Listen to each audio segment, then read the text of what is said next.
Bismillahirrahmanirrahim. Assalamualaikum warahmatullahi wabarakatuh. Selamat pagi anak-anak. Bagaimana kabar kalian hari ini? Semoga kalian hari ini dalam keadaan sehat walafiat.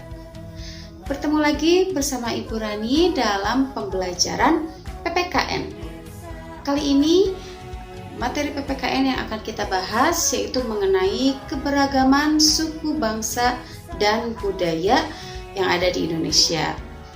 Mungkin sebelumnya kalian telah mengenal keberagaman budaya di Indonesia. Contohnya misalnya ada bahasa daerah, kemudian ada tarian daerah, ada senjata tradisional.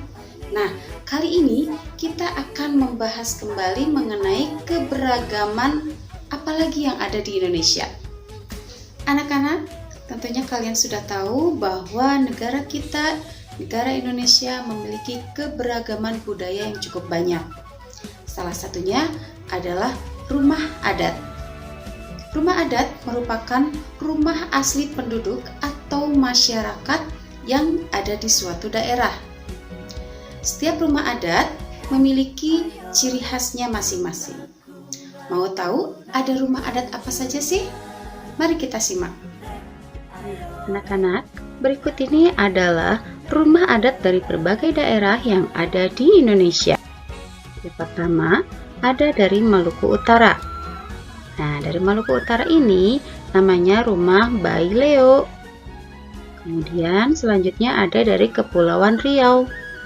Dari Kepulauan Riau ada rumah Belah Bubung. Kemudian selanjutnya dari Papua. Nah, dari Papua sudah tidak aneh lagi ya. Ini ada rumah Honai. Selanjutnya dari Jawa Tengah. Dari Jawa Tengah, rumah adatnya ada rumah Joglo. Kemudian, nah ini dari Jawa Barat nih. Dari Jawa Barat, rumah adatnya yaitu rumah Kesepuhan Cirebon. Kemudian, selanjutnya ada dari Nusa Tenggara Barat. Dari Nusa Tenggara Barat ada rumah adat Sasak. Kemudian dari Sumatera Barat. Dari Sumatera Barat ini pasti sudah tidak asing lagi ya. Ada rumah Gadang. Selanjutnya dari Sulawesi Selatan. Dari Sulawesi Selatan ada rumah Tongkonan. Kemudian dari Kalimantan Tengah. Dari Kalimantan Tengah ada rumah Betang. Kemudian dari Nangro Aceh Darussalam.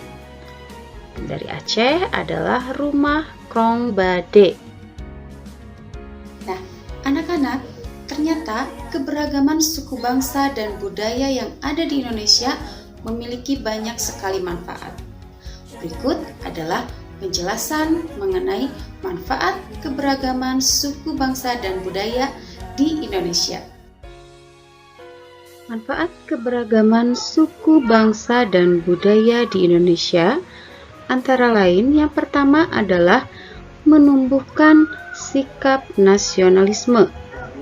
Keberagaman suku, bangsa, dan budaya yang ada akan menciptakan rasa cinta tanah air karena keberagaman suku, bangsa, dan budaya merupakan kekayaan yang dimiliki bangsa Indonesia. Kemudian, yang kedua, sebagai identitas bangsa Indonesia di dunia internasional. Keberagaman suku, bangsa, dan budaya yang ada bisa menjadi identitas diri suatu bangsa. Salah satu contoh keberagaman budaya yang menjadi identitas bangsa Indonesia di dunia internasional adalah berbagai jenis tarian tradisional yang sudah banyak dipentaskan di berbagai negara. Yang ketiga adalah sebagai alat pemersatu bangsa. Adanya keberagaman suku, bangsa, dan budaya tidak menyebabkan bangsa Indonesia terpecah belah, tetapi justru menambah kekayaan bangsa Indonesia. Yang keempat yaitu sebagai daya tarik pariwisata. Keberagaman suku, bangsa, dan budaya dapat menjadi daya tarik dalam bidang pariwisata. Berbagai hasil kebudayaan masyarakat Indonesia seperti bangunan, tarian tradisional, bahasa daerah, dan artefak budaya lainnya bisa menjadi objek wisata yang mendatangkan wisatawan. Yang kelima adalah meningkatkan pendapatan nasional.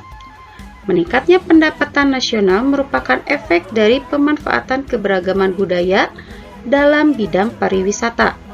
Banyaknya wisatawan domestik dan wisatawan mancanegara yang berkunjung ke Indonesia akan meningkatkan pendapatan nasional. Kemudian, yang keenam adalah menumbuhkan sikap toleransi. Adanya keberagaman suku bangsa dan budaya diharapkan dapat menumbuhkan sikap toleransi antar sesama. Keberagaman suku bangsa dan budaya akan membuat setiap orang menghormati dan menghargai orang lain yang berbeda dengan dirinya. Dan yang terakhir adalah sumber ilmu pengetahuan. Budaya merupakan nilai-nilai yang dimiliki suatu masyarakat dan dilembagakan dalam bentuk artefak budaya, kebiasaan, maupun adat istiadat yang bisa dinikmati oleh masyarakat dan generasi penerusnya.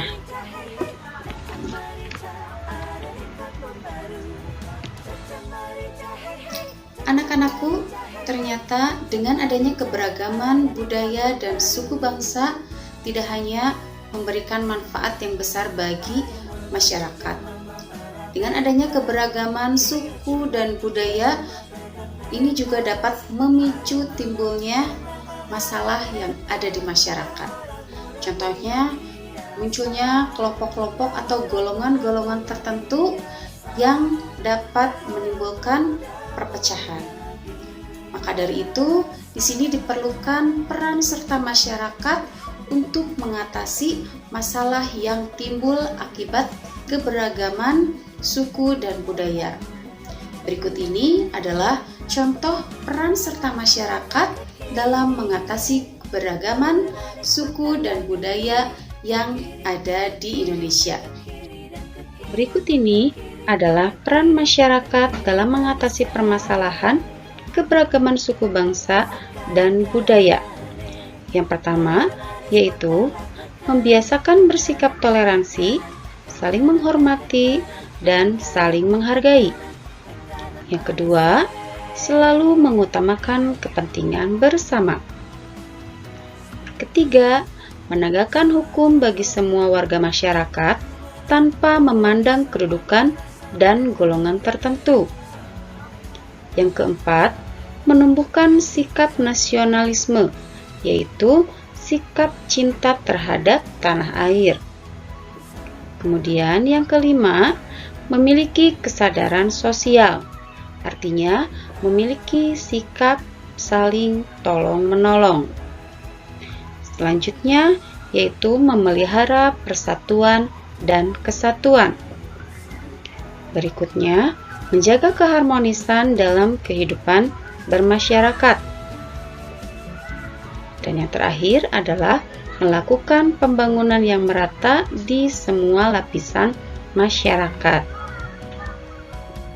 Anak-anakku yang hebat, itulah tadi penjelasan tentang materi kita hari ini, yaitu mengenai rumah adat, kemudian manfaat keberagaman suku dan budaya yang ada di Indonesia, serta peran serta masyarakat dalam mengatasi masalah tentang keberagaman suku dan budaya yang ada di Indonesia. Semoga apa yang telah Ibu sampaikan pada materi kali ini bisa kalian pahami dan juga bisa kalian aplikasikan dalam kehidupan kalian sehari-hari.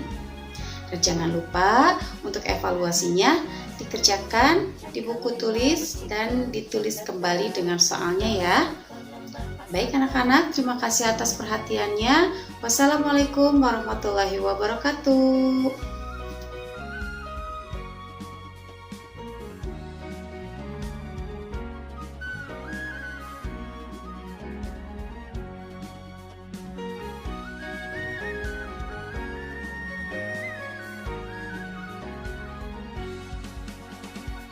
Mendaki jalan pandai sikit.